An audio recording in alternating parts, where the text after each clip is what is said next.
ketentuan 0095. Saya Ria Apriliani dengan NPM 221201120. Saya Fatimah Syaharatul Alia Rafisa dengan NPM 221201140. Saya Profesor Icayana Pegalingrum dengan NPM 221201117. Dan ini hasil diskusi kami. Selamat menyaksikan.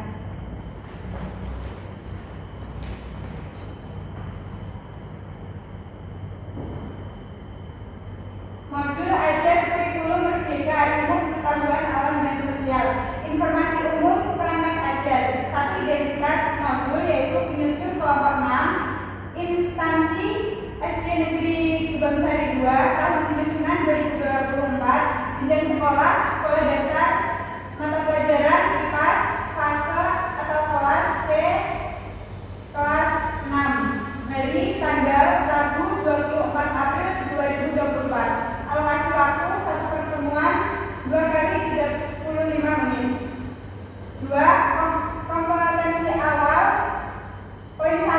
Peserta didik mampu mengenal negara-negara anggota ASEAN. Poin 2. Peserta didik mampu mengenal karakteristik budaya anggota ASEAN. Poin 3. Peserta didik mampu mengenal persamaan budaya negara anggota ASEAN. 3. Profil pelajar Pancasila. Poin 1. beriman bertakwa kepada Tuhan Yang Maha Esa dan berakhlak mulia. 2. Gotong royong. 3. Berpikir kritis. 4. Kreatif. 4. Sarana dan prasarana. Sarana poin 1. PowerPoint. 2. Laptop. 3. LCD proyektor. 4. Video pembelajaran. 5. Media kartu bergambar. Prasarananya yang pertama ada gambar, berbagai emosi, dan dicetak berkelompok. Yang kelima ada target peserta didik. Di sini ada peserta didik reguler. Yang keenam, model pembelajaran. Model pembelajarannya adalah tatap muka dengan metode PBL yaitu Problem Based Learning. Metode pembelajaran ceramah,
1. Peserta didik membaca bacaan yang berkaitan dengan kerjasama ASEAN di bidang ekonomi pada layar PowerPoint. Poin 2. Peserta didik memperhatikan gambar pada slide. Poin 3. Peserta didik diberi pertanyaan terkait tayangan slide. Poin 4. Peserta didik dengan guru bertanya jawab terkait materi. Poin 5. Peserta didik menerima penguatan. Poin 6. Peserta didik mencatat permasalahan yang disampaikan pada buku tulis masing-masing. Fase kedua, mendesain perencanaan produk. Poin 7. Peserta didik diberi informasi terkait tugas yang akan dikerjakan. Poin 8. Peserta didik dibagi ke dalam 4 kelompok. Poin 9. Peserta didik mengatur tempat duduk sesuai dengan kelompoknya.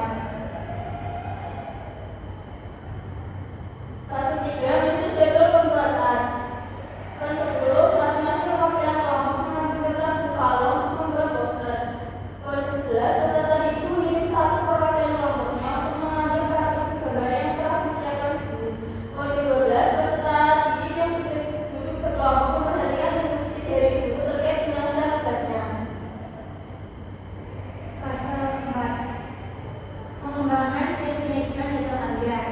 Poin 13. Memonitor keaktifan dan perkembangan proyek. 14. Peserta didik dengan berkelompok menelaah kerjasama antara Indonesia dengan negara ASEAN. 15. Peserta didik dengan berkelompok membuat poster terkait kerjasama Indonesia dengan ASEAN di bidang ekonomi.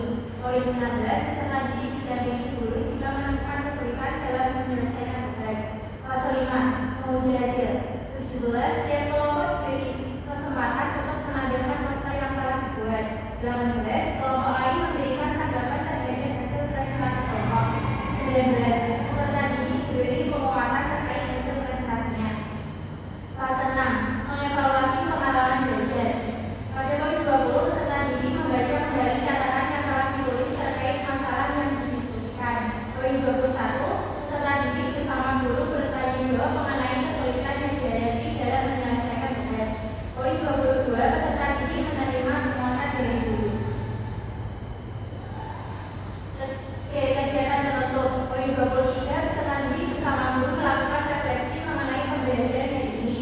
Poin 24, peserta didik bersama guru bertanya jawab terkait pembelajaran yang telah dilakukan. Poin 25, peserta didik bersama guru menyumbangkan kegiatan pembelajaran yang telah dilakukan. Poin 26, peserta didik diberi soal evaluasi untuk mengukur pemahaman terkait pembelajaran hari ini. Poin 27, peserta didik bersama guru menutup pembelajaran dengan doa bersama. Poin 28, peserta didik menjawab salah dari guru untuk mengambil kelas. 7. Refleksi pendidik. Refleksi guru. Poin 1. Apakah pemilihan media pembelajaran dapat mencerminkan tujuan pembelajaran yang akan dicapai? 2. Apakah ada penyampaian materi mampu didapat oleh pengembangan peserta didik? Yang ketiga, apakah keseluruhan pembelajaran dapat memberikan makna pembelajaran yang sudah dicapai? Yang keempat, apakah pemilihan metode pembelajaran sudah efektif untuk menerjemahkan tujuan pembelajaran? Refleksi siswa. Poin pertama, hal baru apa yang kalian pelajari hari ini? Yang kedua, bagaimana perasaan kalian setelah mengikuti pelajaran hari ini? Yang ketiga, bagian belajar apa yang kalian menangkap dalam pembelajaran hari ini? C. Laporan. A. Lomba kerja peserta didik.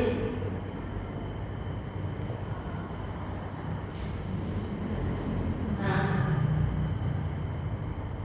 berikut adalah lembar kerja peserta didik yang akan dikerjakan oleh peserta didik, yakni ada sekitar 2 lembar dan ada juga soal pilihan ganda dan